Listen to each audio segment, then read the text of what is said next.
Today was like, oh, good, you had a bad day yesterday, so let's go light.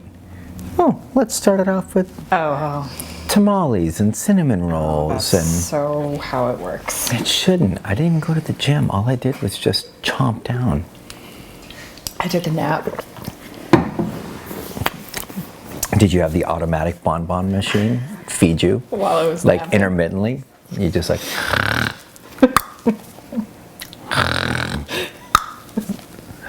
You have this thing that you love bonbons. I don't know where they came from. It's some old school, like, I don't know if it might be Al like, Bundy. I Love Lucy. Oh, yeah. It might be Al Bundy. Married with Children. Mm-hmm. She eats bonbons and sits on the couch. Yeah.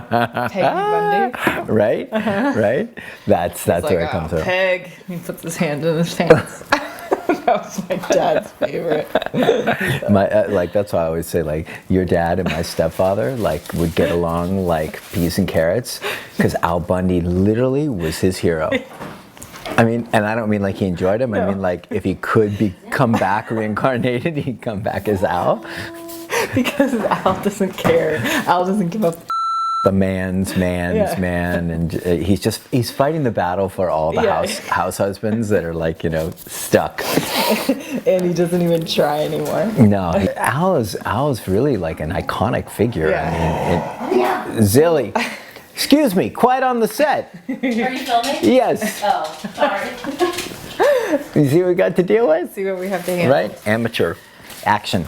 Okay, Al, so he's iconic, but also the guy, what's his name? Ed O'Neill. Ed O'Neill is such a good actor. Yeah. So it it makes it so much more believable, or so much more like easy for people to just love, because because it so doesn't good. feel so put on. No. It feels like if you creeped up on Al, that's how he'd be. Really or Ed. good. That's exactly how he'd be.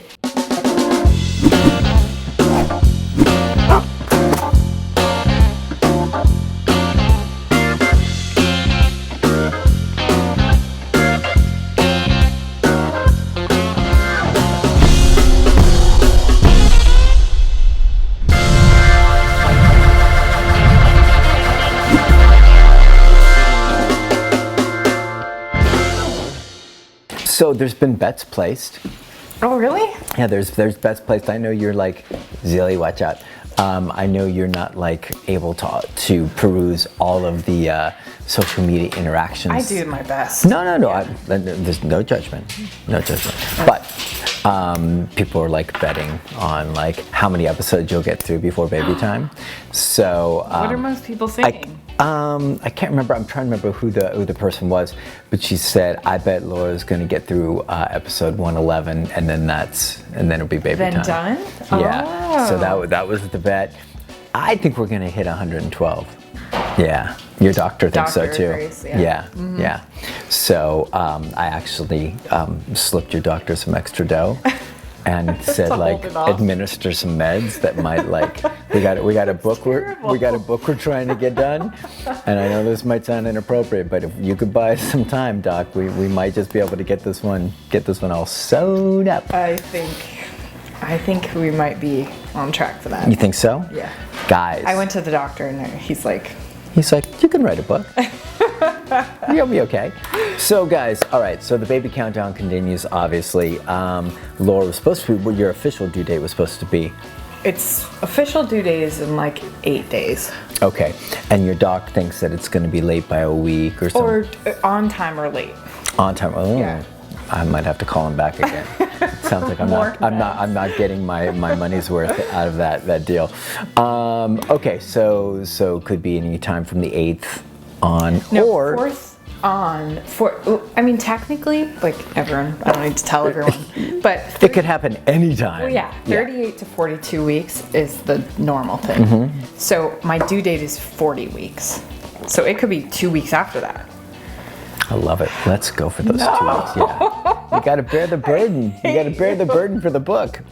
I'm like a turtle when I go to bed. I'm like, it's the worst. But could you imagine if you could hold off, like take one for the team and hold off for an extra couple of weeks? We can get this book done by Christmas. I'm just saying, like, it'd be really selfish of her to be like, no, I've got to have a baby now, and the book has to wait. Don't worry. I have a good feeling. I work real fast. Let's hope the baby works real slow. Good combination, good trade-off. Anyways, so Baby Countdown continues. Whenever it comes, we're happy, we're excited, we'll work around it. Yes. And maybe we'll put him to work. Right away. Maybe he's got some proofreading skills or something like that. Hey. So, Just screaming skills. do you like this one? Okay. No, All right, we'll take move that on. one out. All right, so anyways, the TGD book, we're really trying, like No matter mega what, trying. we're gonna do a pre-order. Yeah. That's like a guarantee. So it's done. So yeah, we'll do pre-order once we have like a semblance of what's happening and we have a date. I don't like to do a pre-order without a date. Yeah, But yeah. if we're like, okay, we can definitely send out the book January 15th, right? Yeah. Then we could do a pre-order and like, send people a little like email card like, hey, you received a book. They could give it out as a gift or something. Yeah. Like So- something special, maybe like a nice little card signed by Manny or something like Aw, that, that because would be he's got awesome. great penmanship. Why not? So, but in a perfect world, we'll actually have the book done and ready to ship by Christmas. Mm-hmm. Like, we're trying so hard. We're really like, we've got a really cool thing kind of going down. I Yeah. don't want to give away too much, but we've got it broken down into 3 sections that are working really nice in tandem with each other. And I think it's going to be super helpful for owners. And we're really excited. Obviously, there's some stuff that you guys have read before in blogs and tips, but a lot of the stuff has been updated, tweaked, changed, and then there's some fresh stuff in there as well. So, but it's all in all going to be put together in this really nice package, awesome photographs, and I'll probably do a nice little introduction, kind of sharing a little bit of stuff that I've got on my mind that I've wanted to like put into this. So, Oh, cool. TGD books coming soon, guys. One way or the other. If you're looking to give it as a gift to yourself or anybody else, oh, my hat's like a little low. I might need to raise this up so I can have some eye contact. Either way, you'll be able to either pre-order it or have it actually in a stocking Yeah. for Christmas. So never fear. Yes. Do not fret. Let's talk a little bit about, we've been talking about doing giveaways, right? So we really love doing giveaways. We have a lot of fun with doing that stuff. We've Yeah, done it in the so past. We've given away DVDs. We've given away, what else have we given away? Books, CDs. Used e-collars. Used e-collars, yeah, all sorts of different stuff. So we want to continue that tradition, and so for this holiday season, I think what we're going to be doing is kind of amassing a good little goodie bag of some stuff that we're going to give away. What we'd like you guys to email us, and it doesn't have to be like some gigantic sob story. If it's a sad sob story, we'll take it. This is But the email. Email up here Yep. and let us know why you would like. You can even let us know what you'd like to receive. Like, hey, might as well ask. If you're like, I could really use, whatever, a training tool, or I could really use a book on personal development, or what's helped you guys Oh, so find this is your kind of way. like a grab bag? Yeah, Oh, cool. yeah. I like that. So there's definitely a copy, at least one copy of Coyote and the Pig up for grabs. There will be copies of the TGD book up for grabs. There will be, because I No Christmas would be complete without Jim Rohn, Art of Exceptional Living. I'm going to try and get several copies of that available for Cool. people. Maybe. Yeah, so definitely, so email, it's just gonna be up here, but email if you have a certain thing that you're kind of like, would like be a Santa Claus sort of thing. Yeah. TGD Santa Claus. Yeah. Aw. We need our hats. I need it. Maybe we need to do like a. Do we still? Those hats are in New Orleans, right? Are they? Oh, I think so. Yeah, okay, we'll have to get some here. Maybe we dress up like full-on Santa And and Mrs. Claus. And then Zilly is the reindeer. Aw, I'd like to get Manny as like a little elf. Oh, Well, big elf. big. A little Big lacy chunky elf. elf. Yeah. A not very helpful elf. But yeah, so email if there's something that's on your wish list, a training tool, a DVD, Yeah. and the story behind, not just like, oh, I want this. Yeah. You Yeah, can't don't be lazy and demanding. Yes. But honestly, and you bring up a good point, because it's some stuff that we haven't even because we just, we just kind of roll and fly by the seat of our pants. If there's a specific tool, like we can't guarantee you, but if you're like, I'm desperate for an e-collar, put it in there, take a shot, roll the dice. I can't guarantee, can't say that we can do it, but And what I will say some is stuff that happens. video question or video, calls to action sent to us Yeah. are going to be given priority. Just putting it There you out. go. Just laying that down there. If you can't send a video, if you want to send a video and you're having trouble sending it through email because the file's too big, email and I'll walk you through another process of doing it. So, but I'm telling you, we want video. We want more interaction. So instead of us just reading off someone's great email, if you've got something you want, send a video. Yeah. And even if it's not a dog training thing, even if it's just you saying like, hey, here's where I'm at, here's what I'm trying to do, I'm stuck. Yeah. If you're feeling comfortable to share that stuff, Yeah. and I could really use something to help me get out of this rut, like those are special things. And I can Absolutely. promise you one thing, you're not the only one that's in a rut. No. And so sometimes sharing and being a little vulnerable like that can help others reach out Absolutely. and go after what they need to go after. Yep. So lots of giveaways, that's been linked up, right? So is it the Good Dog Way we're going with? gooddogway@gmail. Yep. Excuse me, gooddogway@gmail.com.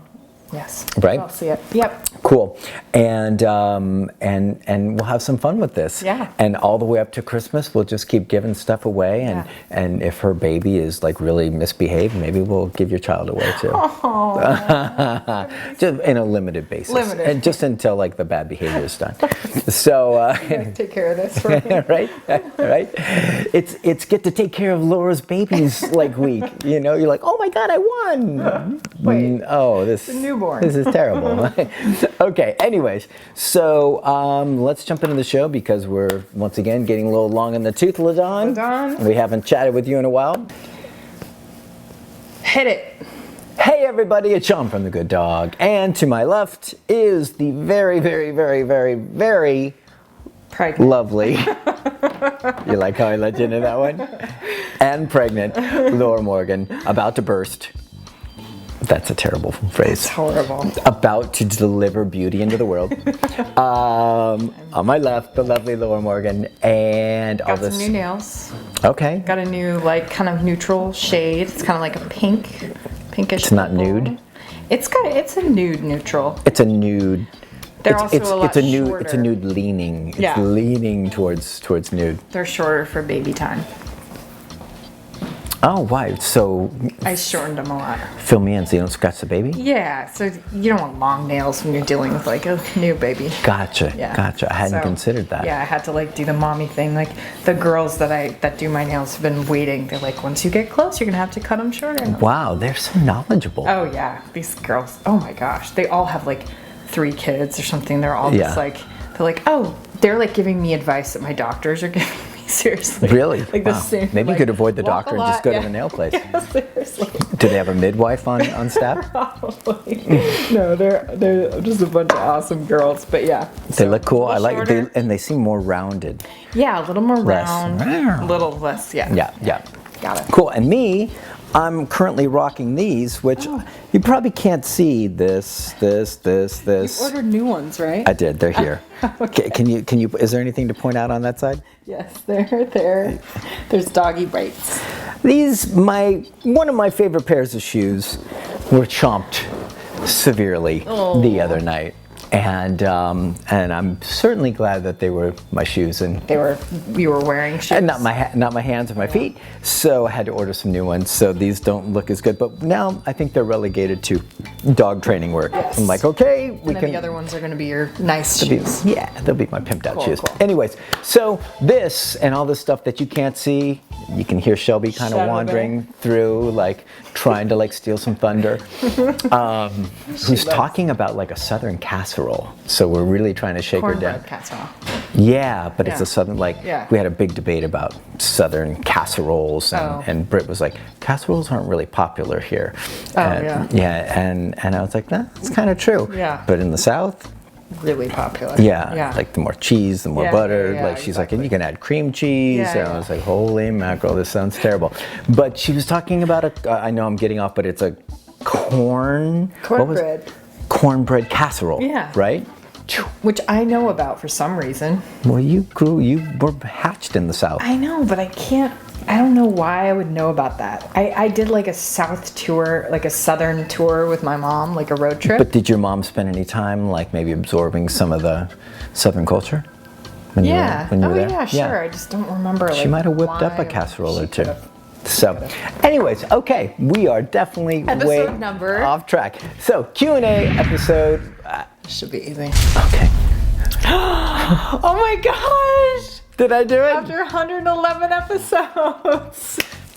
You want to know what's funny? It's a banner day. I was at Starbucks and I was writing this up and I was like 111. I'm like, shit. Is that easy or is that gonna complicate? I didn't know which way it was gonna go, and it went well. So you did great. I never know. Great. Anyways, let's jump into the show. jump in. Okay, question number 1 comes from Aubrey. Aubrey says, yep, I'm back again. Equipment question this time. What are the hows and whys as to e-collars for nervous and reactive dogs? How do they help the problems and why? Tam's responding better to the prong than she did before, but I can tell she needs a little extra thing to push her over the hump. She's almost there, and if I can get her there, I very well might have a service prospect on my hands. Cool. As an aside, could a prong e-collar be used to correct fear and concern due to noise phobias? I've never heard any satisfactory info on counter conditioning with food for this issue, and I'm wondering if I should try a different route. So basically, Aubrey wants to know, I think the first and foremost part, and I think it's a question that a lot of folks want to know, is how do you use e-collars to help nervous, insecure, fearful dogs? Because most people think it's only going to make them worse because you're blasting dogs that are nervous, and you're like, your fingers are crossed, like if I blast them high enough, they'll stop being nervous. That's not how it works. It's literally an FAQ question on our website because it's such a common question. Does that mean I get to pass on this question now? No, I'm just saying, like, we put it on the website because so many owners I used to talk to on the phone, they're like, my dog's nervous, like, how's an e-collar gonna help? And so we have a question like, my dog's nervous, how is an e-collar gonna help? Right. So let's tackle it in a couple simple ways. So think about that you've got a nervous, insecure, fearful dog. And what is that dog? We've talked about this before, but we'll dive in a little deeper. For a nervous, insecure, fearful dog, what they're trying to do is avoid pressure, discomfort, and they're going to do whatever's easiest to maintain that or to have that come to pass. So if I'm working with a dog that's nervous, insecure, fearful, what are they going to do? They're going to be worried about me, and they're going to want to keep distance, right? So distance is going to feel safer. Distance is going to feel more comfortable. You put them on place, they're going to want to jump off of place because place isolates them and makes them feel vulnerable. So they're going to continue to try and like, what's going on here? I had to chase Henri out of here. She like tried to sneak in like a little cherub and like. Okay, hopefully I can dial back in. Yeah. I'm the great distractomatic. So basically, you were saying like dogs that are fearful, insecure, nervous, listen to the fear, insecure, nervous. Right. So what happens is if I put them in place, they want to flee. Right? If I'm standing around them in the backyard, they want to go flight out of there. If they're like here's a great example. So Teddy, who's with us for massive fear, insecurity, and biting people, bringing him out, especially in the early stages, all we saw, he'd be a perfect example if you guys could have seen all of it, was like all he did was scan for exit routes, right? Because everything in his world, being in the crate, being in the kennel room, being on a walk, being in the backyard, being inside the house, they all created pressure, tension, and insecurity and fear for him. So all he was doing was looking for the quickest, easiest way to be able to escape that. And it's just typical dog behavior. Now, so if Freddie thinks that being far away from me makes him more comfortable, the cool thing about the e-collar and the way we train it at very low levels is that we've got a long line on the dog, e-collar on the dog, Freddie's far away, I press the button, at a very low level. I find the level that he cares about, and I start to roll up a little bit, and I start to guide him with the leash. And what I'm doing is I'm teaching Freddie, like, come towards me when you feel the sensation. And Freddie's like, but I don't want to come to you. I don't feel comfortable about you. You dial up a little bit more. And so now you've got competing kind of discomfort, if you think about it, like in a really simple sense. I don't want to come to you, but this is starting to feel a little bit uncomfortable. And then you keep guiding with that leash, and all of a sudden he goes, I'm going to listen to this e-collar, and the e-collar is going to override my initial knee-jerk fear to move back. And all of a sudden he finds himself walking towards you. And he's like, how the hell is this happening? Why am I? And you're not pulling on the leash. The leash is just there to guide. You're not dragging a dog in for a recall. Very different things psychologically. You're going to get a dog who's nervous and like totally putting on the brakes and freaked out. The e-collar, forced into e-collar causes the dog to feel like they're doing the work, which is where the big psychological shift happens. So you do it over and over and over again, and next thing you know, Freddie goes, being away from you, Teddy, sorry Freddie, I always give him the wrong name.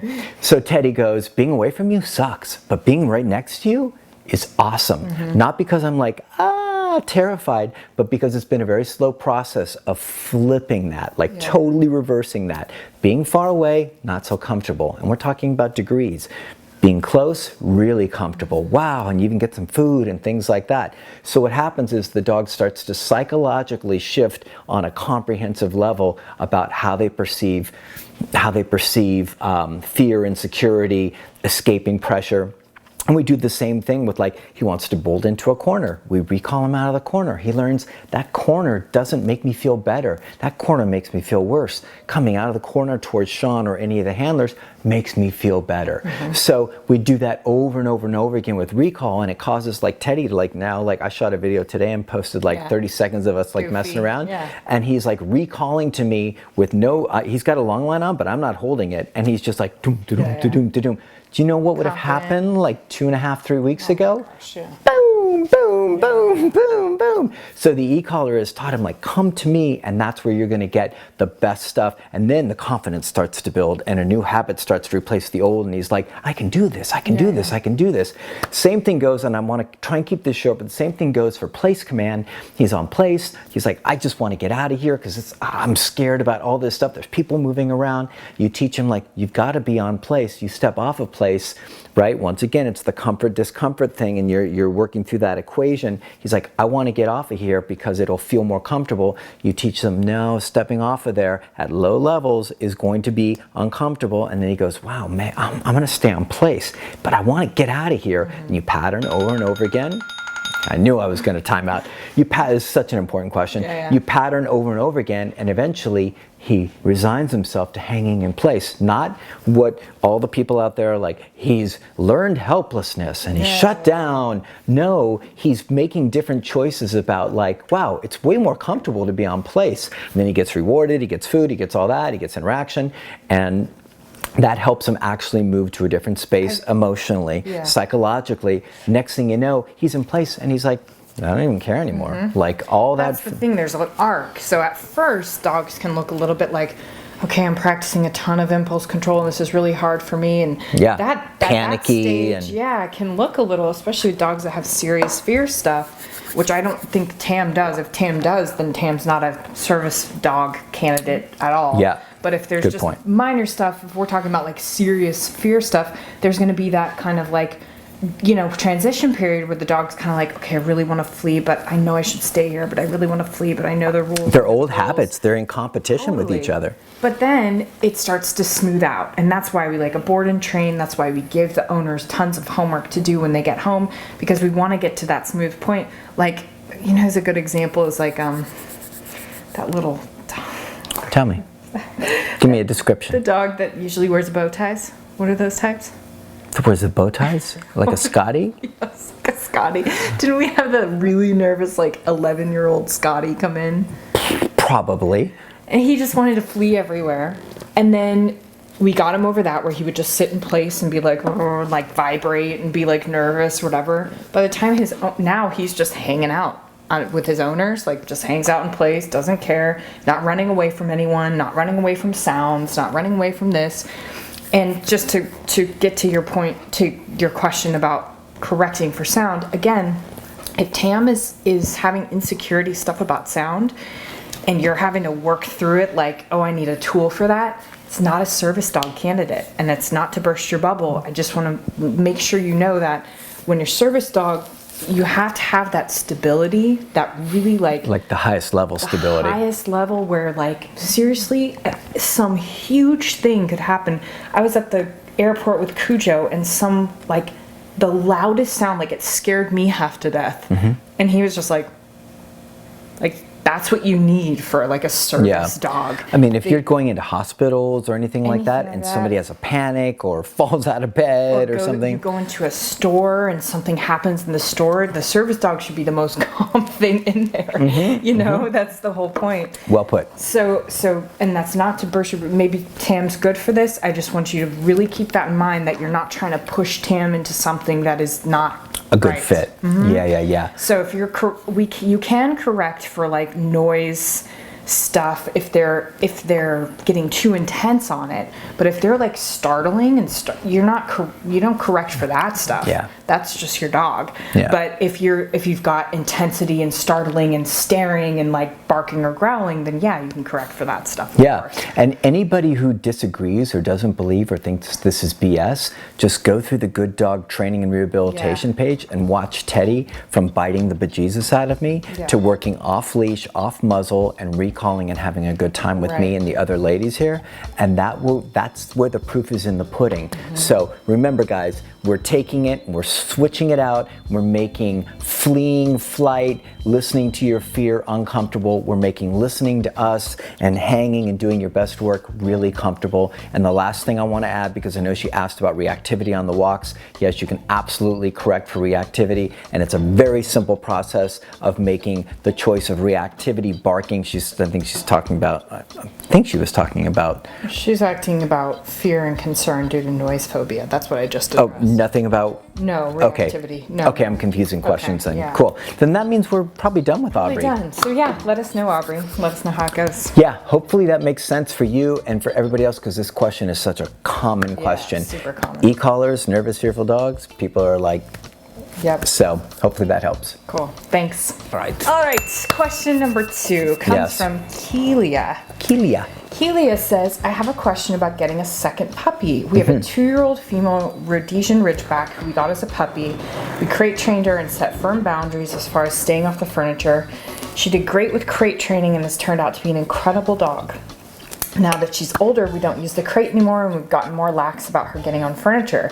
She's very, very respectful about it and only gets up to snuggle and never abuses the privilege or gets territorial about the couch or bed. Nice. We feel like by not letting her up on the furniture for the first year, we set great boundaries and pack leadership, which contributed to her great behavior. Great. We are considering getting another puppy and would like to do the same training with our new pup to establish those same boundaries. Yeah. I'm wondering how that works when the older dog, who doesn't have to be in the crate and has different privileges, would this work, or do we have to keep the older dog off the furniture? Would we leave our older dog out and leave the pup in the crate? I feel like our dog has earned the privileges she has, so I want to make sure the pup does the same. I plan on doing dog training classes like I did with my current dog, but getting on the furniture, sleeping in the crate when our older dog does it was my biggest concerns. Cool. So wow, Keely, you've done great work. Yeah. Awesome. It's so cool. I always hear that. Oh my gosh. I wish I had done that. Well, back in the day. Yeah, of course. Like that's why we're here, because we didn't do so well. I know. I mean, obviously it's led to a nice reality of where we are now, of course, but it's just funny. So, Kelia, this is a great question. We get this question all the time with clients that come in because they've got a couple dogs. One's really great, one's here, so obviously maybe not the greatest.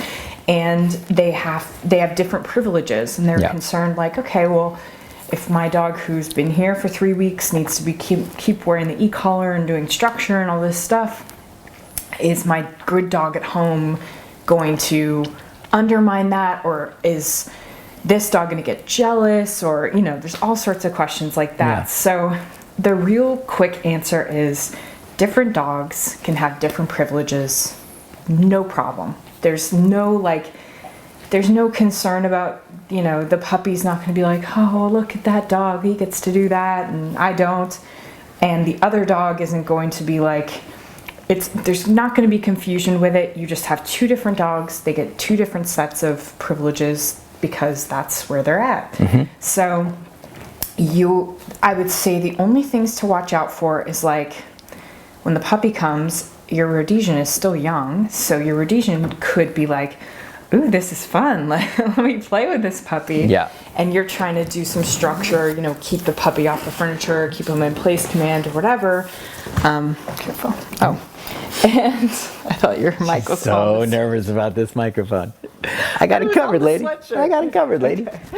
So you just want to be careful that your Rhodesian isn't like making it harder for your puppy to be off the furniture or in place or something like that.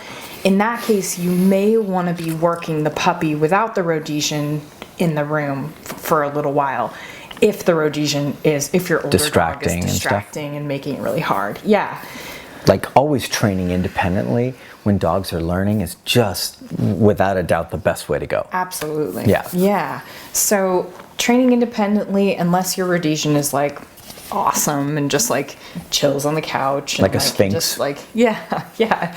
And doesn't make it really, really tough for the puppy because it's hard for the puppy anyway because the puppy's got puppy brain. Eventually you can bring them out. Yeah. When the puppy's like in a good 100%. spot, then you bring your Rhodesian out to like proof your dog. Yeah, use it as distraction. But at the start, you know, you want to make it as kind of a neutral environment as possible. Easy, yeah. But don't worry about the different rules. Don't worry about that at all. Just do your thing. You know, keep the puppy in line. Don't have any guilt about like the Rhodesian doing her own thing because she really earned it. So that's I think you're right on the money. The only thing I'd add as far as like any risk, because this question always comes up about jealousy and things like that. Yeah. The only way that you can ever have problems with this is if you run a very loosey-goosey household that is devoid of leadership, and then humans become resources. And then if you're petting one dog more or different privileges for the other dog than the other one doesn't have, then you can get friction because you're not doing your job as far as letting the dogs know, like, that's your job. You haven't earned this privilege. You get this privilege because I say so. If it's loose and if it's up for grabs, then you can definitely find yourself in some fractious kind of place. And that was a word I just heard from the vet the other day. Fractious? Well, we brought Warren in. He's a French guy, and Warren was like trying to bite everybody. And the vet was like, "This is a fractious dog," and I'm like, "Hey, you said it, buddy." Anyways, so like just that last little addendum to that is that if you run a tight ship and you Which it sounds like you do. Which is why you're gonna rock. But this is not for you really. It's for like the for other others. people that are like, well, you know, like I'm letting these different privileges going on, but I'm seeing tension. That comes from a lack of leadership structure, accountability rules in your house, and then dogs seeing things up for grabs. Absolutely. I just wanted to make sure to add that. Yeah, totally. But I think you got this. And Do your she's thing. got it. Yeah. Kelia, we'd love to hear how it goes and send us pictures of the puppy. Yeah, you've been struggling with that. This girl's struggling over here, struggling. You could fly a picture in of that dog? Cute. Do you think you could fly it? Check out this dog. This dog right here. Even I'm like, maybe I need a Mal. And there's one left. A black female. And the temperament. Okay, I'm sorry. This dog belongs to Ashley at Gold Hill Canine. You guys, we've talked about him before. Sheriff Ashley. This one with the top hat. Yeah. We'll fly in my favorite picture of him. So the one he's showing in all the pictures? It's his dog. That's his? He took it home. Oh, really? Oh yeah. And there's one left. And I told him, I said, we should have Sean get that. You should get a puppy. Oh, please But a get Mal. a puppy. And then all of a sudden my hair turns gray and Your life will explode with fun. Oh I think my explode gosh. is the operative word. To get a little girl Mal with that type of temperament, a little black puppy Mal. What kind of temperament? I'll show you the videos. Okay, we're gonna hold on. What you guys didn't just see was 10 minutes of Malinois puppy shopping instead of like getting this done. This girl's got to be up all night editing this, so I'm like, we gotta go. I want you to get one. I swear, if I had this place and didn't have a baby on the way, I'd get a puppy, a Mal puppy. Yeah. Yeah, if I had this place, not in the place I have, but this place where you can have the room and that. Oh my gosh, it's just so. I need a laid back Malinois puppy though. I need one that's like can do all the fun stuff, but like I want like a Zilly, like Belle that can like turn on and turn off. It's impossible. But that's why she's the magic dog. Yeah, I'm saying like, yeah, I don't think you can get a Malinois then. Maybe I can like impose my superior dog training skills on them to have that on and off switch. I think the closest to that would be like a Cujo. Yeah. And he's a 1 in a million. But he's also older, way older. I think getting older Malinois is like going to be my thing. Yeah. Okay. Anyways, all right. Okay. So what do you say? Question number 3 comes from Hero and Harvey. On Instagram. On Instagram, yep. Hero and Harvey says, what are your thoughts on medicating dogs? When do you decide that medicating is a necessary step in helping a dog? What behaviors, indicators are indicative of the dog needing medication? And if they do, is it necessary to work with a vet behaviorist, or is it okay to just work with a regular vet who feels comfortable prescribing behavior modifiers? Or do you feel medicating is not necessary? We prefer to medicate every dog. Just and every dog that comes in. I think our success rate really shows that medicating every dog really pays off. It works. No. They come out less edgy, more compliant, and the duration work. It's real good. Spot on. Anyways, no, just teasing. Okay, so Hero and Harvey, thoughts on medication. So we always prefer to do, like if dogs are coming in here and they're on medication, we always wean them off. We always recommend that clients go with training and behavior modification first and foremost. Like so many vets, and I don't want to get into the behaviors thing because it's dicey. It's that thing. But so There's many. a lot of like throwing meds just at problems. Yes, and so I'm a big opponent to just throwing meds at dogs and like, let's see if this will stop bad behavior. You don't stop bad behaviors through meds, but you can take an edge off of dogs, and we'll get into that a little bit more. So the first and foremost thing, priority, what we're shooting for is get them off the meds if they're on it. If they're not on it, great. Let's do the training first, and let's see how far we can get these dogs. I'd say 80 to 90% of dogs that we work with that have got like kind of anxiety issues and things like that don't need the meds. They come through, they're looking awesome. The training, the behavior mod, all the psychological stuff helps put them in a really healthy gear. And then they don't even need it because they've finally learned how to self-regulate. They've learned how to relax. They've learned impulse control. All of the things that people were thinking the medication was needed to fix was just never trained. They were never conditioned. They were never patterned how to do that stuff. So if you know how to do that stuff right, and you know how to also create inhibitions against poor choices, because meds won't teach a dog like don't bite, like out when you pick something up, or stop being reactive on leash, all this different stuff. Training is gonna sort that stuff out.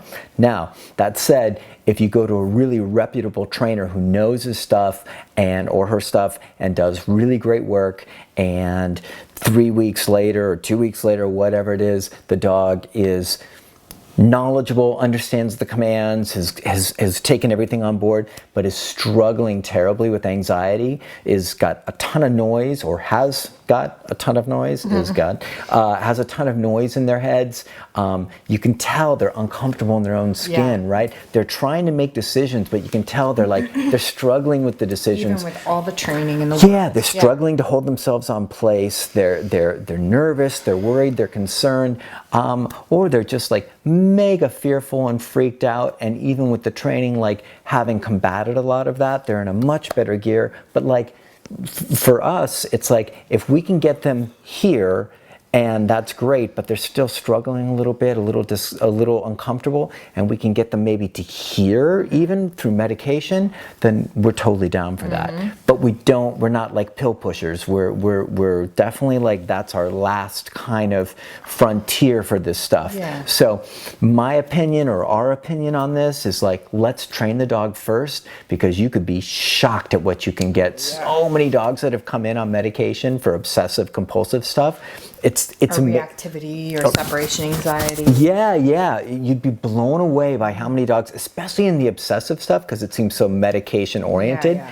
Like doing the training, and especially the way we do a lot of calming exercises and duration work and impulse control, and then seeing these dogs with OCD behaviors just like boom, fade away with no medication, is fairly astounding. Yeah. So go training first, see what you get, and then if you've still got a really uncomfortable dog, or a dog that's edgy and struggling to enjoy a high quality of life, then try going with some different meds. And meds are hit and miss with dogs. You can try one and get nothing, you can try another, you might get something. You can try both and get nothing, or you can try one and see like amazing results. What we've seen is a lot of hit and miss, which You gotta try it out just like humans have to do. exactly, and that's really what I was going to say, was that like even with like highly trained psychiatrists, they've got, you know, a plethora of meds that they can help you with, but like a lot of it is like, try this, try that. And so there's never a surefire kind of like, this is the perfect fit for your dog. Right. A lot of times you have to do trial and error to try and find your way. Yeah. Any thoughts? I'm or just going to go back to the reason, you know, we wean dogs off meds.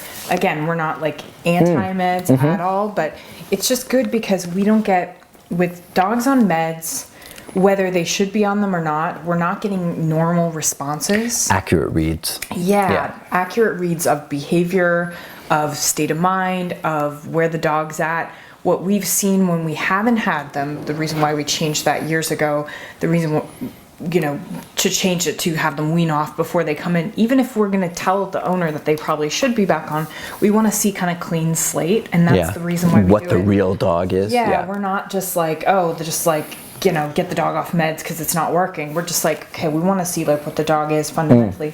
And interestingly enough, like in the last 2 months, we haven't had I would say in probably a year or so, we haven't suggested a dog get back on the meds that they were on. But in the last few months, we've had 2 or 3 dogs that we've suggested to go back on it. Yeah. And maybe in a lower dose, and maybe trying something lower to kind of like count, you know, be partners with the training. But those dogs were very like, they had an edge. They were great. They did great with the training. We were able to get through it, but there was that little, just, you could just tell they're uncomfortable in their own skin, and getting them back on the meds really kind of took that edge off. Right. Awesome. And then the last little point of that was the question of, should we just do this with a vet or a vet behaviorist? I've got we've got issues, maybe I should just speak for myself, with a lot of vet behaviorists that don't... What we've seen, and I'm sure there's great ones, but man, have we not seen good ones. I'm waiting. So with vet behaviorists, what we tend to see are people that don't typically work hands-on with dogs in any kind of real capacity training-wise. There might be exceptions, but for the most part, they don't actually work hands-on training with the dogs. They do dispense a lot of medication. They do dispense a lot of management. They do dispense a lot of like, this dog doesn't belong in your home, and they dispense a lot of what she just said. So I would stay away from the vet behaviorists, because they just haven't proven themselves to be working at what I believe is I don't even want to say a high moral level, but a high ethics level. I feel like it's a weird thing. Like, if someone has a counterpoint to this, I would love to hear it, because there's no part of us that are like vet behaviorist haters. Yeah. Just like what we've seen are people walk through our doors. Yeah, I paid a vet behaviorist $350 for 45 minutes. They didn't even touch my dog. Yep. I don't even know if the dog sometimes didn't even come in the room, and they told me that the dog either should be put down or should be on a lot of medication. So or they'll use stuffed animal dogs, and things like that, to like, let's say, oh yeah, he's a dog aggressive because he's like going after a stuffed animal and things like that. So really silly stuff. We've had, you know, people that have put their dogs on meds, they just go to their regular vet, and most vets are down to prescribe meds. Yeah, and the reality is that you'll save a lot of money by going straight to the vet. Yeah. But you'll also like. I honestly believe the process is a lot the same. You're going to go to the vet and you're going to try something, and if that doesn't work, let's up the dose. Okay, that didn't work. Let's try something else and try this dose, this dose, this dose. Yeah. It's very just kind of logical, hit and miss. There's no perfect way to get dosages for like psychotropics or anything like that for dogs or people. So that's the best answer for that, and hope that helps. And like Laura said, we're not trying to take shots, and our gig isn't about diminishing anyone, but our gig is about trying to tell the truth as we know it, and the truth that we've seen has not been positive as far as vet behaviorists. No. And not from our personal experience, but from lots of clients' experience. From our comprehensive experience. Yeah. So if you're out there and you're an awesome vet behaviorist, our apologies. And let us know how that works. But don't be nasty about it. Okay, Thanks, anyways, guys. next. Okay, guys, so we've got a couple updates. First one is from Al. Al says, this is an update on a question you answered from episode 102, I think. Going back. Yeah. I have a reactive lab that I've been working with for about 3.5 years, and he was blowing through corrections. I wanted you to know that your response and a blog you later posted about being creative with tools really helped. I tried some other tools with no luck, but then the idea hit me that maybe he's learned to ignore corrections around his neck. In an effort to be creative, I moved the e-collar, put it like harness style so the receiver was on his shoulder. I don't know if it was the surprise factor or if this is just a more sensitive area for him, but I was able to turn the level way down and get a response. If you remember, I had to correct at 50 or 60, he would yelp and return to the behavior when it was around the neck. Yeah. With it on his shoulder, I got an immediate response at 40 at the park without yelping. After the first correction, I was able to reduce the level. Now I can correct at 25 to 30 when needed, but we've made a lot of progress. Wow. The other day we were able to pass a little dog that was barking at us at the end of his leash less than 10 feet away. My dog started to get aroused. I reminded him with a no and an e-collar correction to ignore the other dog, and he regained control of himself. We have more work to do because I can only work with him on weekends, but I'm very encouraged. Previously, he would have walked, exploded just the little dog walking by. Thank you so much for the time you put into helping others. How cool. That is the coolest. How cool is that? That is what a so creative move. Yeah. So maybe the dog's just got it's like neck. I mean, a lot of dogs have they're used to pulling on leashes and pulling on, things around their neck. So yeah, maybe the shoulder's just more, and how cool that you can go down on the level. Yeah. You're not getting the dog to be really, really corrected. That's just so cool. And it's funny that you mentioned that, and you might have seen it somewhere else. Maybe it was just your own creative kind of spark. But there's actually, I've read about other trainers with dogs that have got neck issues and things like that. They put them on the belly. Going to harness and then putting an e-collar on the harness somewhere like that, doing the same thing that you've done. So cool. So you really got creative and made some smart stuff happen. Yeah. And just really proud of the creativity, but really proud of wow, super awesome success. Awesome. Yeah. That's maybe something we could try in the future. Cool. but that's kind of the cool thing. The whole community, we're learning. Yes, we're here to say, hey, this is our experience, and we work with a lot of dogs. But boy, there's a lot of stuff that you guys will try and do. That's stuff that we might miss. And getting a reminder like this, as soon as I read that, I was like, man, that's right. That's cool. Yeah. So maybe we might try it on a dog that like you were saying, a lot of dogs are super familiar with all sorts of stimuli around the neck, all sorts of stuff, and then you start working on a novel place on the body, and all of a sudden different response. Yeah, totally. So it's real cool. Awesome. Thank you, Al. That's real. You're awesome. the bomb. Yeah. So the second one, I just want to show it short clip. Elier. I want to call him Elier. It just sounds more fancy. He wrote me a little update actually on my personal page. He just said that he was having an awesome time. His dog was able to go off leash for the first time, and it was totally 100% from our videos and our stuff. Did he went with the DVDs, right? I think so. I think Elier did the DVDs. Okay, cool. Yeah. So here's his update. Okay, guys. This is Eli from Houston, Texas. Huge The Good Dog fan. Love The Good Dog. Love Jeff Gelman. Love Take the Lead. basically sum it up, love T3. This is my girl Sasha. This is a girl I've been talking about for a while. You guys made it happen. I bought the foundation DVD. I bought the e-collar DVD. Spent as long as I needed to spend training her according to the schedule, and this is what I have. So we're at the park. She's gonna downstay. She's gonna downstay.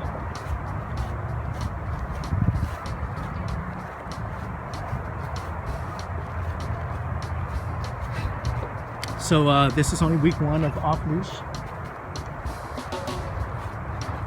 Week 1. Spend about two months and about a week or so training her. I am not a professional trainer. This is my first dog. I am a teacher by trade, and this is what I got. Sasha is 1 year and 5 months old. Okay, here we go. Sasha, come! Here she comes. Good girl. Sasha, come. Good girl. Down. Great. We did everything wrong. Basically, spoiled the bejesus out of her. But I feel that we've, in these 2 months and a week or so that I've worked with her, she's come a very long ways. Again, Sasha, come! Here she comes. Good girl. Sasha, break. Good girl. Sit. Down. Sit. Break. Good girl. Geez, guys, thanks a lot. I mean, this is what I wanted, and through hard work, this is what we got. Just awesome work. Yeah. If anyone wants to send video, we're so happy. We just love those updates so much. Yeah, and Elier's a school teacher, and he's really fallen in love with dog training and having a blast doing it. I think he's actually, helped some friends with their dogs and doing some stuff and branching out. Work. So he's, you never get tired of that teaching gig. You can always just always do this on the side. shimmy into something else, Absolutely. So nice work, guys. Yeah, proud of you. Thanks. All right. Okay, question number 4 comes from Heather. Heather says, I have a 3-year-old blue heeler chow mix. She's a really sweet dog, but I'd like to get her trained better. Our biggest issues are her not listening really well. I believe it's mostly due to the fact that she's very easily distracted. What's the best way to decrease her getting distracted so she listens? I'd like to get her to come every time I ask her to, and I can't let her off leash unless we're in our yard or at a dog park. And in our yard, it has to be part of the time because we have chickens, goats, and a horse. And with the lack of her coming when called, I can't let her get too far from me. I've been working to work on heel. I'm trying to work on heel. She has some pulling issues. What's the best way to correct some of that without a pinch collar? I won't use them after having a dog of mine end up with a pinched voice box. That's so weird. That is weird. Yeah. Pinched voice box. Never heard of that. Okay. Well, I can't speak on the pinched voice box because I know nothing about that. I've never heard about that being a problem after using a prong collar, because if you use a prong collar correctly, you shouldn't be using it. It shouldn't be constantly pressure on, and it should be even pressure around the neck when you do the correction. It's less of like we've heard of actual like collars or just choke chains causing or even martingales. Trachea damage, because it's pressure all in one area. But the prong collar should just sit on the neck, and when it's corrected, boom, like that. Anyways. Yeah. So I can't speak on the pinched voice box, but what I will say is that I don't know if you're familiar, Heather, with kind of how we do things, but we work with prong collars and we work with e-collars. E-collars are remote collars, which like some people might think of as shock collars of the old day, but the way that we train with them It would have been great if you would have done our Dr. Evil. Shock collar. Thank you. Appreciate that. Small pleasure. we don't use them like that. They used to be used as just a big giant no or calm sort of thing, but now it's used more low level kind of thing. So you love that. So, I get the laser. So basically, what I would suggest, Heather, is go to our free videos up here. You're going to see e-collar recall in our free videos. This is for free videos on YouTube. Or you can purchase our prong collar and e-collar DVD to show you how to use a prong collar correctly. We have a DVD that's full e-collar program for anyone out there who wants to do start to finish e-collar work with your dog. It's basically like if you buy those 2 DVDs, it's like doing a board and train. We try to make it like fashion it like a board and train. So it's like 2 months of work and get your dog to total off-leash control.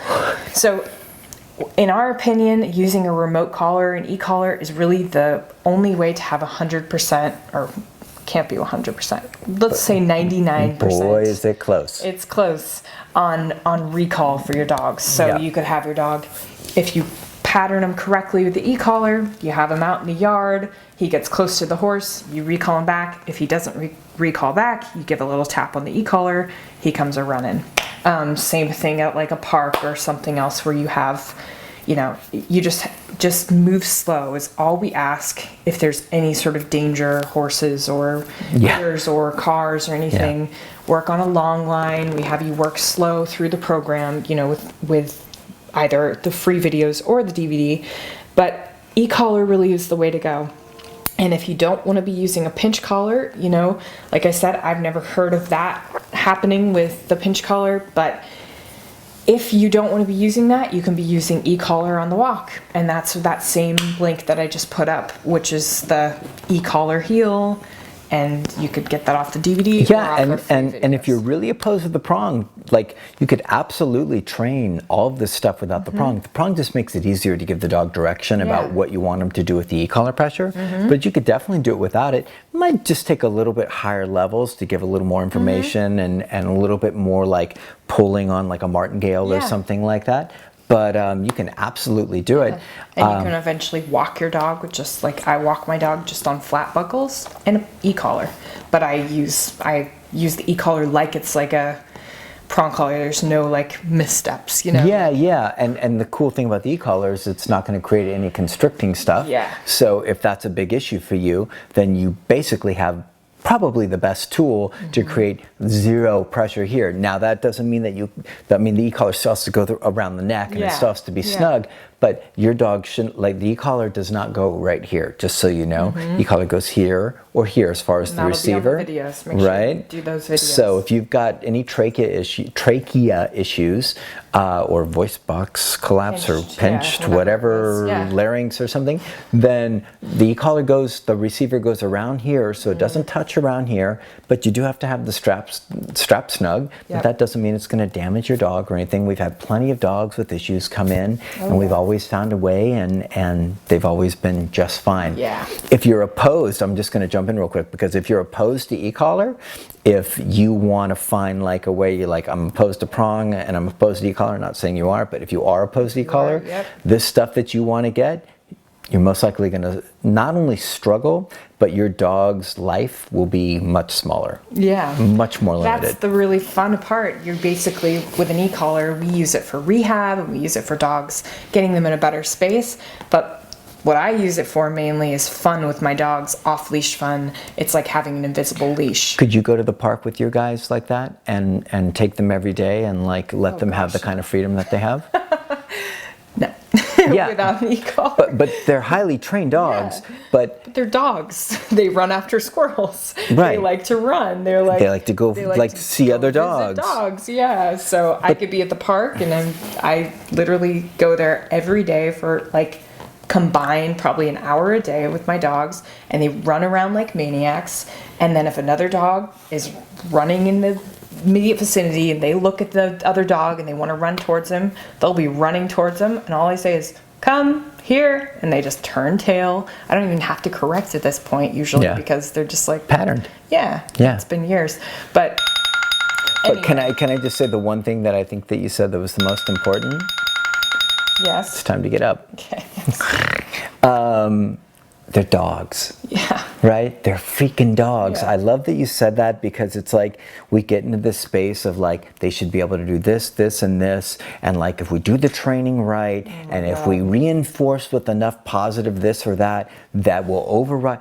You guys kidding me? And I don't mean you, I mean you guys, the universal you guys. Like, are you kidding me? They're dogs. And when primal stuff kicks in, all that other BS goes out the freaking There's no window. relationship to save anything. Cujo's like definitely connected to me. Yeah. But when he sees another dog that he wants to be with, He's a Schutzen 3 dog. And for those of you who don't know what that means, it's the highest level that you can get Like, in Schutzen. of like training, like professional training. This is in Germany, Yeah. like where they don't mess around, right? You're gonna be Schutzen 3. You like he needs a cape and It's like real he can hard. like stop like speeding bullets or But he trains also or loves whatever to go it is. visit dogs. Yeah. He also loves small dogs. He likes to paw them into the ground. like So he's massively trained, but he's still a dog, right? So anyways, I'd love for you to give yourself permission to find a tool that actually allows you to get what you want, have a Empowers you. more relaxed, enjoyable situation, and a much bigger life for your dog with more freedom and peace of mind, where you're not like, crap, I don't have control of my dog. Yeah. You know, her You don't need dogs that. her dogs lead a pretty damn awesome life because they get to go to the park every day, and they don't get into dog fights, and they don't get into trouble because you always have they control. don't run up on other dogs. That's another thing. Yeah. There's no running up on other dogs when other dogs are on leash. There's no there's none of that stuff. And they don't keep close to me either. No. Like, it's not like I'm like, But how much less stressful is it? oh yeah, it's awesome. How stressful would you be if you didn't? Oh my gosh. You wouldn't take them. No. God, no. Yeah. No, they wouldn't go to the park. Yeah, No, no just think way. about that. Yeah, so anyways, hopefully that helps, Yeah. Heather. Good information. Just always remember, they're dogs. Yeah. Have fun. Cool. Like, I'm so done with all this Me like too. fancy training, like dogs should be naked Oh and my like, gosh. like this can be an outtake, but everybody can kiss my ass. I'm sorry, like. And you might have Belle. I mean that. But even Belle, like, I've watched Belle chase a ball and totally tune out. Yeah. And like, it's terrifying, right? She's not e-collar trained, so I've put myself in a situation where like I have to trust, and it's more stressful than if I had her just have- e-collar trained. My stress levels are high. Like maybe I'm just like, I've seen people be like, oh, let's just take them off the leash. And like, I think it's because we see too much bad stuff. Absolutely. It's like someone who works at the ER is like constantly like, drive safe. Yeah, put your don't do seatbelt on and don't run that light. Right. And yeah. It's just We the see the same worst. thing. We see the worst of the worst of like how, I mean, honestly, less about, for me, my dogs are safe with other dogs. Yeah. They're not going to get in fights. It's more about, what if that dog gets in a fight? Oh, I had a situation. I got to tell you about this. This is like, these are the moments that cause me to just like be so thankful for my e-collar, but also so cautious. I usually get to the park. We walk from my house to the park, take the leashes off. I do a big scan to make sure there's no dogs in the vicinity, and then I free them. They wait, they sit and look at me, and then I let them go. And they run like the dickens and get out of there. Hercules loves to chase squirrels very mildly. I can call him off of him. He's not like all worked up, but he just loves chasing squirrels. And I let him go, and he chased after a squirrel. And all of a sudden I look, and there's a homeless person behind a tree. Dressed like a squirrel? No. No. With this gigantic red-nosed pit that I've seen 1,000 times, that he has on a leash, that I've never trusted the dog. Just when I see him, I'm always like, and Herc was running for a tree that was like right by it, and the guy had the dog on a leash, but like the leash is loose. Yeah. But when you have a homeless guy who has his dog on like a leash, you should be concerned. Yeah. But he's gigantic. He's twice the size of Hercules. Wow, really? And Herc's running, and I see the guy first, and I'm like, oh shit, it's the guy. Nothing against pits, I just know this dog I've never felt good about. Right. And Herc starts running. I see the guy. I'm like, oh shit, that's the guy with the pit. I see the pit jump out from behind the tree on the leash, like at the end of the leash, right? And I see him like jumping out as Herc's like about. So he sees Herc. Oh yeah, he's like diving, targeting. for Herc, 100 million%. Oy. And I'm like, Herc, come! And I correct at whatever level I'm at, and it's just like, "Arr!" and just runs the other way, runs right back to me, and like, I can't say for certain that he wouldn't have made contact. I mean, I can almost guarantee you he would have made contact. You could have saved his life. Not to be dramatic. No. But I mean, if this dog meant business, Herc's not a fighter. No, it would have been, if the dog meant business, it would have been horrible. Yeah. Like, horrible. Whether he was actually, whether it was actually like something where he could be killed or just mauled Or and just like totally like, damaged. Taken, because he would have just been like in squirrel land. And And he's so innocent. He's so like not looking for dog trouble. No. He would have run right into the jaws of right into doom. it. And it was just one of those situations where I was like, oh yeah, this is awesome. And of course I'm so vigilant. I don't think I've ever had that happen before. Yeah. But they were hidden behind a big tree, and Right. it was just, and I just was like, But that's life. Yeah. That's the whole real life component that a lot of people don't get. They're like, well, I can do this, this, and this. It's like, yeah, but what about when the curveball comes? Right. And it's so nice when the curveball comes that you can have control of your and it dog was and keep him safe. correction level, 20, which for him is high. I always have it a little higher out there just in But you don't case. want to mess around. Yeah, and he just, and then turned right back around, came right back to me like, what do you want? I'm like, Yeah. let's put the leashes back on for a second. Yeah, right? yeah. So anyway, quick story. Good chair. Yeah. Good chair. Okay, so question number 5, guys. Yeah. Final question. Is it me or has this been a long episode? Feels like it. A lot of Malinois puppy watching. Oh, okay. So Jess says, first of all, thanks for the great information you provide to your followers. Make sure I didn't do anything to this because I. It's helped to empower me find a trainer that uses tools that improve my relationship with our Aussie Obi, as well as his nervous behavior. Obi What was the very first thing you said? Thank you so much for the information. Oh, okay. Yeah, just Oh, thank you. gotcha. Obi is 9 Nice. months old and e-collar trained. We're really proud of his progress. He's had a history of some scary nervous behavior, including nipping some family members and barking, lunging at people when out in public, but hasn't had any such incidents since he's been home from a 2-week board and train he completed a month ago. Awesome. Awesome. I'd love to know your trainer. Yeah. We have a lot more structure now at home. Anyway, my current concern is that Obi is whiny. He will be in place or down and walking on the treadmill with me and occasionally whine. I'm assuming it's because he's nervous or uncomfortable for some reason at that moment.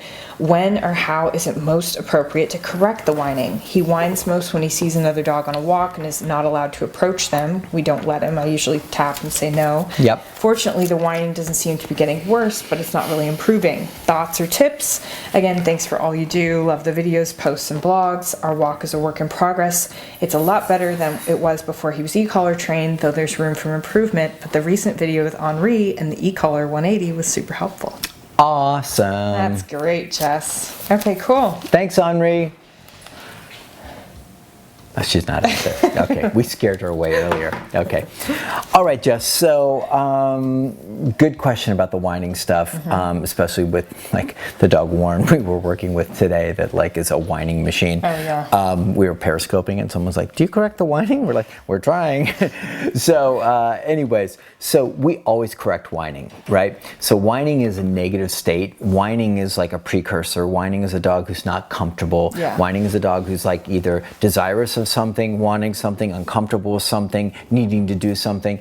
I don't like it. None of us like it because we know what it leads to. We know it's like the build up, the loading up. It's just a negative state. So you definitely want to interrupt or correct that whenever you can. So for walks, let's address the walks thing first. So for walks, it sounds like things are much improved, but still not great.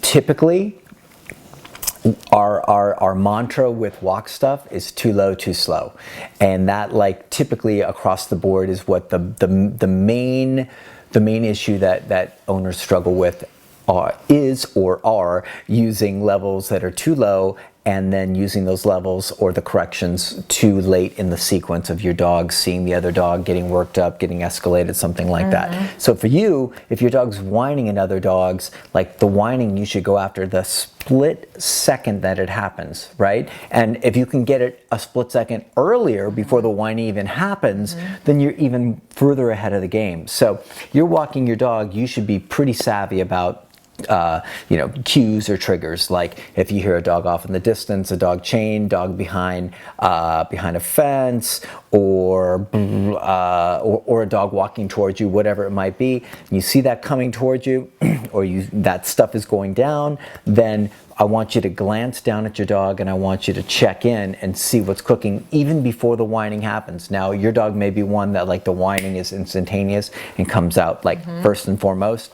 Or you might have a dog that does ears up, forehead wrinkled, and starts to get like this a split second before he goes, So if that's the case, I want you to correct the first part of that, which is the change in the body stuff.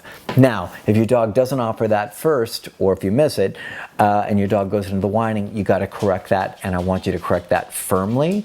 I don't want you to dilly-dally. Like, you've always got two choices. You can manage your dog, which is low levels, constantly, don't do that, don't do that, don't do that, which will manage your dog in that moment, most likely to stop doing it for a second, but then he'll come back, stop doing it for a second, and then he'll come back. But that doesn't create a lasting inhibition about don't do that behavior. So the way you get a dog to stop whining or stop doing anything that you don't want them to do continuously is make sure that the consequence is valuable enough for that dog or for that situation for your dog to think, there's that dog. Last time I did that, the consequence was pretty significant. I'm not down to get into the whining. Conversely, if you don't do it, you're going to get more of it, right? So management versus actually eradicating it, extinguishing it, getting rid of it. Those two choices come from, or the benefit of those, or that's not the right word, the outcome of those two choices come from levels that are used, especially the timing of when those levels are used. So for the walk, I'd love for you to go earlier, and I'd love for you to be at a firmer level. You're saying it's looking better. Let's knock it out. Let's let's make it rock. Let's make it like a piece of cake. And don't feel bad. Don't feel guilty. So many owners get caught up in the waiting game. Like, is he going to react? Is he going to react? I think that's the other thing too. Is but he's doing so much better than he was before. You have to remember that whining is indicative of a negative, uncomfortable state of mind. So e-collar isn't just being bad dog. E-collar is also hey, dude, don't worry about that. Don't worry about that. Don't worry about that. So the whining is basically a vocal representation of I'm uncomfortable, I'm uncomfortable, I'm uncomfortable. And you need to be don't worry, I got it, I got it. And if you get that, then you can get such a gigantically important concept of this, which is like Laura's saying, it's not just about punitive stuff. It's about my dog's uncomfortable. I can actually get my dog out of that uncomfortable state and into a more relaxed state. And so many people struggle with this because they think, if I'm correcting, how can I make him relax more? It's going to make him more worse. It's going to make him more worse. It's going to make him worse and worse and more worse and edgy. And it's going to make him worser. And it's also going to make him have negative associations with other dogs. But that's not what you're going to get. So I would love for you to... You have an Australian Shepherd, so... I would love for you not to play the waiting game if you are playing the waiting game and let's see what happens. Like Laura said, your dog's already way better. The tendency is to let your dog have more latitude because they're so much better. Don't do that. Hold them to a higher level of accountability and knock it out and make it superb. Make it a vocalizing, non-whining walk so you can really enjoy yourself and know that your dog's in a really comfortable space. So that's that for the walk. For place, for having your dog in the house, in a down or in place, and if you're getting whining or anything like that, which is you said your dog wants something, or wants to move around, correct that stuff as well. Now the difference with place stuff versus a correction on the walk is that we typically start lower, right? Because a lot of times if the dog's in place or in a down, and if you say no and correct at a slightly higher level, what you'll get is the dog will break place. And they're well, maybe I'm supposed to be moving. And they're probably in a much less intense status when they're out on the walk. No, totally true, totally true. But what we do see, so it's a combination of those two things, but we definitely see dogs that will break place because they're pressure, I think I should be going somewhere, right? So start lower with that stuff, but start lower, but be ready to move up. So if you start at 5 and you correct and say no, and your dog's go to 10, 15, 20, or 20 you might get, and then Silence. And make sure you give your dog, wow, I'm like, You're a dog. last night was a very hard, I'm still processing pounds of turkey and stuff, like brain's not right. So make sure you give your dog, or you're a dog, plenty of time to also process. This is something people get caught up in, where they're correcting, dog makes a vocalization, correcting, dog makes a vocalization. At some point, correct, find a level that you think is valuable, then give your dog some time to process and see where he goes with it. He might need 5 minutes to like calm down, and then see where he's at. He might like stop, the whining might dissipate, and then you're in a good space. But if you keep like pop, pop, pop, he keeps vocalizing, pop, pop, pop, you might just keep going like this. So it's a little bit of dancing, a little bit of like strategizing and working with that. So start low, work your way up for place, or down, or anything like that. For the treadmill, that's an interesting one. I've never had that before that I can like think of. Generalized anxiety all over. I think just because we gotta wrap this, but like just in general, I would focus more on like the place command, especially if there is like, I want something and the whining's working, or feeling like it's not being addressed. And on the walk, work on that stuff, and you'll probably see the treadmill stuff fade, to be honest. I'd be very curious to see about that. Yeah, no, it's a good point. My thing was with specifics with the treadmill. I would be cautious about it. Yeah, it's weird. It's because it's a weird one. Yeah. So I wrote 2 different notes for myself. For the treadmill, the first thing I said was I'd probably ignore it. Yeah. And then I said, well, you could also try correcting on the treadmill at some lower levels and see what you get, right? Also up your level in your treadmill. Have them focus more. Just go faster? Yeah. Yeah. Little Aussie that's like, nah, this isn't enough for me. That's an interesting point. I would have more, I remember with Polar Bear, he would like do a lot of like distractomatic on the treadmill, and I was like, all right, you want to be distracted? Let's move you up. And then finally he's like, I'm trying to hang on. He loved it. Right. But I think, that's definitely, the whining stuff, it just might be just generalized. I think those are some awesome points that I didn't write down. So obviously it's fantastic to have this brain here. So try upping the treadmill speed. If you're feeling not crazy, but just no, but it makes total sense. Yeah. Like it's hard to whine when you're like trying to hang in there, right? Got a working dog, Yeah, work them. But it might be something worth trying. Give a little correction, e-collar on, and see what happens. Like your dog may get into a totally different gear even on the treadmill. Yep. Conversely, doing all of the stuff with place command and really like knocking out whining and like teaching your dog, like, I know you want this, this, or this, but like zip it up. You might find that you start to get a ripple effect in all sorts of different places. Totally. So let's get a zero tolerance whining policy, and let's really try and knock it out. You're not going to damage your dog. You're not going to cause any problems. You're not going to do any damage to the relationship or him emotionally or physically, anything like that. So let's address it and get it gone. We allow zero whining here. Like literally, if there's a whining dog, everybody in the place scrambles. We're like, knock that dog off, right? So anyways, hopefully that helps. It was a good question. I think Laura's trying to tell me something. Gotta wrap this up. It's almost time to deliver the baby. She's like, look, I gotta go.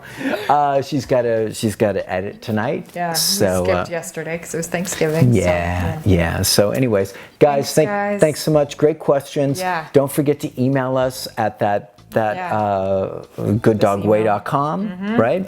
And let us know what you would like to get and why. Like on your holiday list. Yeah, from TGD, and we'll see what we can do for you guys, all right? Thanks, Love ya. guys. Love y'all. We love you. Bye.